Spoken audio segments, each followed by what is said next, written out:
ഇതിൻ്റെ ഈ അപകടത്തിൻ്റെ വ്യാപ്തി അതിൻ്റെ ആഴവും നമ്മൾ നേരിട്ട് കാണുമ്പോഴേ മനസ്സിലാവുള്ളൂ.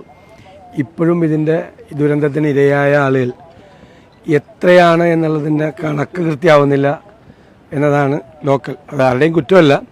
ഗവൺമെൻറ് പല വഴികളിലൂടെയാണ്. ഇപ്പോൾ KSBയിൽ കറണ്ട് കണക്ഷൻ ഉണ്ടായിരുന്നവർ, വില്ലേജിലെ രജിസ്റ്ററുകളുണ്ടായിരുന്നവർ, പഞ്ചായത്തിലെ പെർമിറ്റ് കൊടുത്തവർ, അങ്ങനെയൊക്കെ നോക്കുന്നത്. പഞ്ചായത്തിൻ്റെ തന്നെ കണക്കും ഔദ്യോഗിക കണക്കും തമ്മിൽ വ്യത്യാസമുണ്ട്. കാണാതായ ആളുകളുടെ എണ്ണം കൂടുതലാണ്. അതിനേക്കാൾ കൂടുതലാണ് കാണാതായ ആളുകൾ. അന്യസംസ്ഥാനക്കാരായിട്ടുള്ള ആളുകൾ, ലയത്തിൽ വന്ന് വാടകയ്ക്ക് താമസിച്ചിരുന്ന ആളുകൾ, ഇവരുടെ ഒന്നും ഒരു ഇൻഫർമേഷൻ ഇല്ല. അപ്പോൾ കാണാതായ ആളുകളുടെ എണ്ണം ഔദ്യോഗിക കണക്കിനേക്കാൾ കൂടുതലാണ് എന്ന കാര്യത്തിൽ യാതൊരു സംശയമില്ല. അപ്പം നമ്മൾ കാണാതായ ആളുകളുടെ, ഞാൻ പറഞ്ഞു, പഞ്ചായത്തിനോട് പറഞ്ഞ അവരുടെ കണക്കും ഔദ്യോഗിക കണക്കും തമ്മിലൊന്ന് താരതമ്യം ചെയ്ത്, അവരുടെ കണക്കിൽ അവർക്ക് കുറച്ചുകൂടി അറിയാമല്ലോ. പഞ്ചായത്ത് മെമ്പർമാർക്ക് വ്യക്തികളെ കൂടുതൽ അറിയാം. അപ്പോൾ അവരെ കാണാതായിട്ടുണ്ട്, അതുകൂടി അന്വേഷിച്ച് ആ ലിസ്റ്റ് ഒന്നുകൂടി ചെയ്യണം. പിന്നെ സ്ഥലം മാത്രം നഷ്ടപ്പെട്ടവരുണ്ട്, വീട് കംപ്ലീറ്റ് പോയ ആളുകളുണ്ട്, പലതരത്തിൽ ഉള്ള ബുദ്ധിമുട്ടുകളും പ്രയാസങ്ങളും ഉണ്ട് ആളുകളുണ്ട്. പിന്നെ ഇപ്പോൾ ഞായറാഴ്ച ചിലരൊന്ന് ക്യാമ്പിൽ നിന്ന് ഒഴിയണം എന്ന് പറഞ്ഞിട്ടുണ്ട്. അപ്പോൾ ഒഴിയണം എന്ന് പറയുമ്പോൾ എങ്ങോട്ടാണ് പോകേണ്ടത് എന്നത് കൃത്യതയില്ല. നമ്മളെ നഗരങ്ങളിലെ, പട്ടണങ്ങളിലെയോ മറ്റ് ഗ്രാമങ്ങളിലെയൊക്കെ പോലെ വാടക വീടുകൾ ധാരാളമായിട്ടൊന്നും ഇല്ല. അപ്പോൾ എനിക്ക് തോന്നുന്ന ഒരു ടെമ്പററി ഷെൽട്ടറിനെ കുറിച്ച് കൂടി ഗൗരവമായിട്ട് ആലോചിക്കുക. അതിന് ഗവൺമെൻറ്റിന് വേണ്ടിയിട്ടുള്ള എല്ലാ സഹായവും ഞങ്ങളും ചെയ്യാം. ടെമ്പററി ഷെൽട്ടർ ഉണ്ടാക്കാൻ വേണ്ടിയിട്ടുള്ള ഏജൻസികളൊക്കെ ഞങ്ങളെ കൂടി സമീപിച്ചിട്ടുണ്ട്.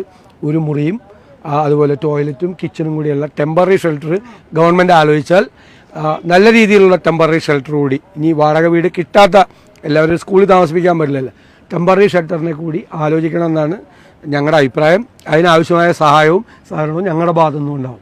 പ്രധാനമന്ത്രി കൂടി വരികയാണ്. അപ്പോൾ കേന്ദ്രത്തിന്റെ ഒരു അർഹമായ പരിഗണന ഈ കാര്യത്തിൽ ഉണ്ടാവണം. ഇതിൻ്റെ അകത്ത് നിയമപരമായിട്ടൊരു നാഷണൽ ഡിസാസ്റ്റർ എന്നല്ല ഇപ്പോഴത്തെ ഇത് ഒരു ഇന്റർനാഷണൽ കൺവെൻഷൻ അനുസരിച്ച് L0 മുതൽ L4 വരെയാണ്.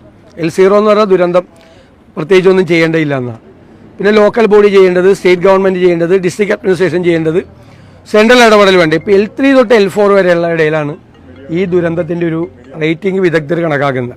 അപ്പോൾ ആ L4 കണക്കാക്കിയിട്ടുള്ള ഒരു നാഷണൽ അസിസ്റ്റൻസ് ആണ്, സെൻട്രൽ സ്പെഷ്യൽ ഫിനാൻഷ്യൽ അസിസ്റ്റൻസ് ആണ് ഈ കാര്യത്തിൽ വേണ്ട. സ്പെഷ്യൽ പാക്കേജായിട്ട് തന്നെ ചെയ്യണം. ഇപ്പോൾ DRFലേക്ക് എല്ലാ വർഷവും കേന്ദ്രത്തിൽ നിന്ന് പൈസ കൊടുക്കണം, അതൊന്നും മതിയാവില്ല.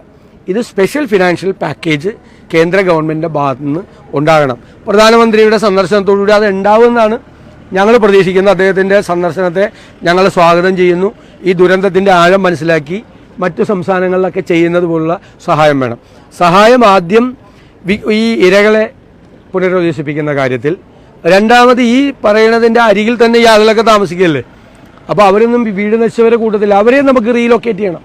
ഇവിടെ നിന്ന് വീണ്ടും അവരെ മാറ്റി താമസിപ്പിക്കണം. ഈ ദുരന്ത ഭൂമിയിൽ അവരെ താമസിപ്പിക്കാൻ പറ്റില്ല. അപ്പോൾ രണ്ടാമത്തെ ഘട്ടത്തിൽ അവരെ കൂടി മാറ്റി. അപ്പോൾ ഈ പറയുന്ന 400 വീടോ 500 വീടോ ആയിരിക്കില്ല, വേറെ 500 വീടും കൂടിയോ അല്ലെങ്കിൽ 1000 വീട് കൂടിയോ കാണും. കൂടുതൽ വീടുകൾ സാക്കേണ്ടി വരും. അവരെ വെക്കുന്നത് എല്ലാവരും നഷ്ടപ്പെട്ട് ചിതറി ഒരു ഗ്രാമമല്ലേ, പരമാവധി ഒരു കമ്മ്യൂണിറ്റി ലിവിങ് ഉണ്ടാകുന്ന തരത്തിലുള്ള ഒരു ടൗൺഷിപ്പ് മോഡൽ ഞങ്ങൾ സജസ്റ്റ് ചെയ്ത അതാണ്.